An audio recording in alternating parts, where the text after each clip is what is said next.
ಬೆಂಗಳೂರು ಉತ್ತರದಿಂದ ಸಚಿವ ಕೃಷ್ಣ ಬೈರೇಗೌಡ ನಾಮಪತ್ರ ಸಲ್ಲಿಸಿ ಗೆಲುವಿನ ವಿಶ್ವಾಸ ವ್ಯಕ್ತಪಡಿಸಿದ್ದಾರೆ. ಸಂಸದೀಯ ವ್ಯವಹಾರ ಸಚಿವರು ಡೆಲ್ಲಿಗೆ ಕಳುಹಿಸಲೇಬೇಕು ಅಂತ ಶಾಸಕರು ಕೂಡ ತುದಿಗಾಲಲ್ಲಿ ನಿಂತಿದ್ದಾರೆ. ಯಾಕೆ ಗೊತ್ತಾ? ಅದೇ ಮಂತ್ರಿಗಿರಿಗೆ. ಅದೇನಂತ ನೀವೇ ನೋಡಿ.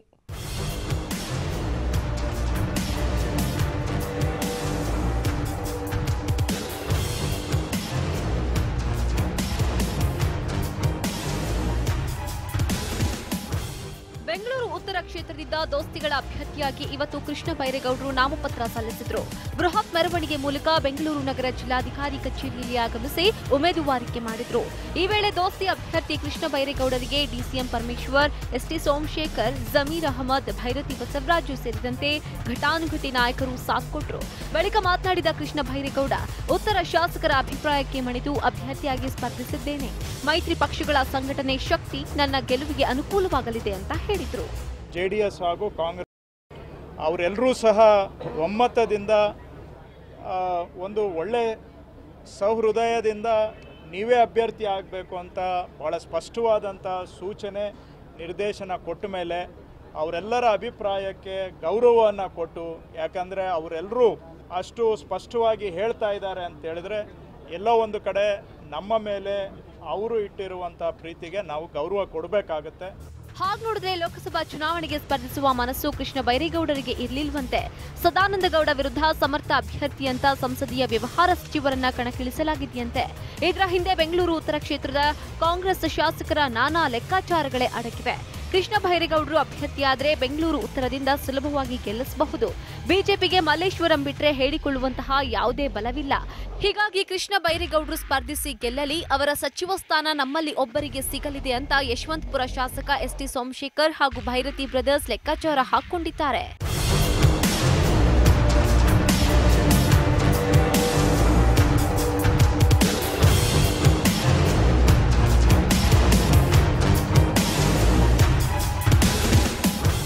ಅಸಲಿಗೆ ಕೃಷ್ಣ ಬೈರೇಗೌಡ ಒಕ್ಕಲಿಗ ಕೋಟಾದಲ್ಲಿ ಎಚ್ಡಿಕೆ ಸಂಪುಟದಲ್ಲಿ ಮಂತ್ರಿಯಾಗಿರುವುದು.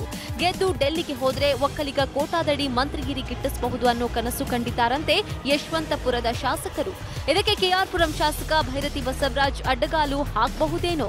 2 ಬಾರಿ ಶಾಸಕರಾಗಿ ಗೆದ್ದಿರೋ ಬಸವರಾಜ್ಗೆ ಸಿದ್ದರಾಮಯ್ಯ ಶ್ರೀರಕ್ಷೆ ಇದೆ. ಆದ್ರೆ ಕುರುಬಕೋಟ ಮುಗಿದಿದೆ ಅನ್ನೋ ಆತಂಕ ಇಲ್ಲದೇನಿಲ್ಲ. ಈ ಕಡೆ ಮೊದಲ ಹಂತದ ಚುನಾವಣೆ ನಾಮಪತ್ರ ಸಲ್ಲಿಕೆ ಹಿನ್ನೆಲೆಯಲ್ಲಿ ಬೆಂಗಳೂರು ನಗರ ವ್ಯಾಪ್ತಿಯ 3 ಲೋಕಸಭಾ ಕ್ಷೇತ್ರದ ಕಾಂಗ್ರೆಸ್ ಅಭ್ಯರ್ಥಿಗಳು ನಾಮಪತ್ರ ಸಲ್ಲಿಸಿದರು. ಬೆಂಗಳೂರು ದಕ್ಷಿಣದಿಂದ ಹರಿಪ್ರಸಾದ್ ಕೂಡ ನಾಮಿನೇಷನ್ ಫೈಲ್ ಮಾಡಿದ್ದಾರೆ. ಬೆಂಗಳೂರು ಗ್ರಾಮಾಂತರ ಲೋಕಸಭಾ ಕ್ಷೇತ್ರದಿಂದ ಮೈತ್ರಿ ಅಭ್ಯರ್ಥಿ ಡಿಕೆ ಸುರೇಶ್ ನಾಮಪತ್ರ ಸಲ್ಲಿಸಿದರು. ನಾಮಪತ್ರ ಸಲ್ಲಿಕೆಗೆ ಮೊದಲು ಮನೆ ದೇವರಿಗೆ ವಿಶೇಷ ಪೂಜೆ ನೆರವೇರಿಸಿ ತಾಯಿ ಗೌರಮ್ಮ ಆಶೀರ್ವಾದ ಪಡೆದರು. ಬಳಿಕ ಬೆಂಗಳೂರು ಮೈಸೂರು ರಸ್ತೆ ಮೂಲಕ ಬೃಹತ್ ಮೆರವಣಿಗೆಯಲ್ಲಿ ರಾಮನಗರ ಡಿಸಿ ಕಚೇರಿಗೆ ಆಗಮಿಸಿ ಉಮೇದುವಾರಿಕೆ ಸಲ್ಲಿಸಿದರು. ಈ ವೇಳೆ ದೋಸ್ತಿ ಅಭ್ಯರ್ಥಿಗೆ ಸಹೋದರ ಡಿಕೆ ಶಿವಕುಮಾರ್, ಸಿಎಂ ಕುಮಾರಸ್ವಾಮಿ ಸೇರಿದಂತೆ ಹಲವು ಮುಖಂಡರು ಸಾಥ್ ಕೊಟ್ಟರು.